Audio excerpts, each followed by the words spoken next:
ni sisi wawili tu. Kuna tatizo gani? Damu yenu. Ana mama. Nasema hivi.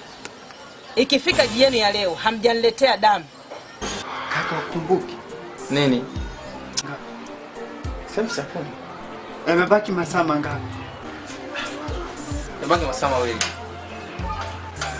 Masaa mawili. Wewe ni mdumishi. Njoo tukafanye.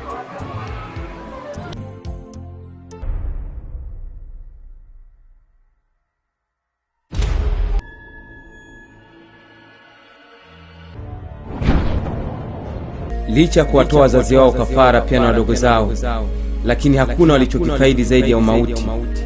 Kweli nimeamini mshahara wa dhambi ni mauti. Ridhika na moja aliyokupa Mola wako, acha kutamani 10 ambayo hukupewa.